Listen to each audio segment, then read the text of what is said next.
આજે આપણે માર્કેટની જૂની ફોર્મ્યુલા છોડી અને કંઈક નવું નેચરલ ટ્રાય કરવા જઈ રહ્યા છીએ.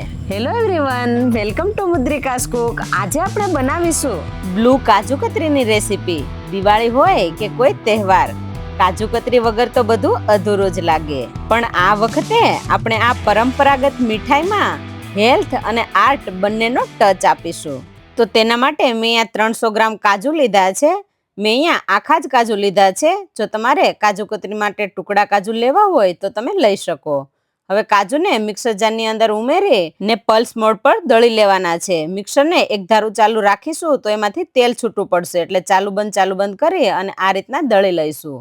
હવે દળેલા કાજુને ચાળી લેવાના છે તો બધા કાજુમાંથી એક સરખો પાવડર તૈયાર થશે. આ રીતે પાવડરને ચાળીને લેવાથી એમાં મોટા ટુકડા કે કણો રહી ગયા હોય તો એ અલગ થઈ જાય અને એકદમ સ્મૂથ મિશ્રણ તૈયાર થાય. તો અહીંયા બધા કાજુને આ રીતે પાવડર કરી લીધા છે. હવે મેં અહીંયા 150 ગ્રામ ખડી સાકર લીધી છે. સાકરને મિક્સર જારની અંદર ઉમેરી અને પાવડર બનાવી લઈશું. તો અહીંયા સાકર દળી લીધી છે. આ રીતની એકદમ ઝીણી કરી લીધી છે એટલે ફટાફટ ચાસણી તૈયાર થાય. હવે એક પેનની અંદર અડધો ગ્લાસ જેટલું પાણી ઉમેરી દઈશું. પાણી બરાબર ઉકળી જાય પછી એની અંદર અપરાજિતાના ફૂલ ઉમેરવાના છે. તો મેં અહીંયા 15 નંગ જેટલા અપરાજિતાના ફૂલ લીધા છે, એ ઉમેરી દઈશું. સાથે મેં અહીંયા સૂકા ફૂલ પણ લીધા છે 20 નંગ જેટલા, એ પણ ઉમેરી દઈશું. અહીંયા તમારે જે પ્રમાણે કલર લાવવો હોય એ પ્રમાણે તમે ફૂલ ઉમેરી શકો. જો કલર આછો હોય તો તમે વધારે ફૂલ પણ ઉમેરી શકો. હવે પાણીને ઉકાળી અને બધા ફૂલનો કલર એની અંદર આવી જાય એ માટે ઉકાળી લેવાનું છે. તો અહીંયા પાણીની અંદર એકદમ સરસ ફૂલનો કલર આવી ગયો છે. હવે બધા ફૂલને નિતારી અને પછી કાઢી લેવાના છે. તો અહીંયા પાણીની અંદર એકદમ સરસ ઘાટો કલર આવી ગયો છે. હવે એની અંદર દળેલી સાકર ઉમેરી દઈશું અને સાકરને પાણી સાથે બરાબર મિક્સ કરી લેવાની છે. તો અહીંયા કાજુ કતરી માટે આપણે એક તારની ચાસણી તૈયાર કરવાની છે. જ્યાં સુધી એક તારની ચાસણી તૈયાર ન થાય ત્યાં સુધી આ મિક્સરને આપણે હલાવતા રહીશું. તો અહીંયા ધીમે ધીમે ચાસણી ઘટ થતી જાય છે.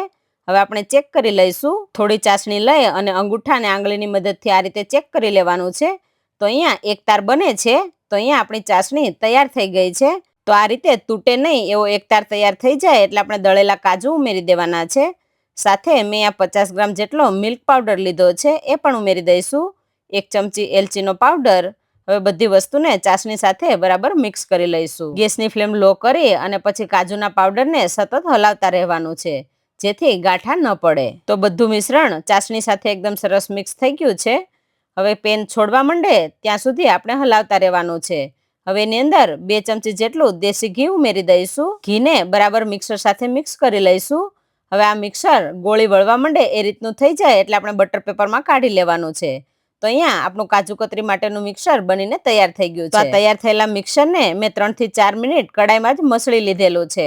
હવે બટર પેપરની અંદર આ રીતે પાથરી દઈશું. જેમ જેમ ઠંડુ પડશે એમ મિશ્રણ કડક થતું જશે, એટલા માટે આ રીતે પાથરી દઈશું અને બરાબર સેટ કરી લઈશું.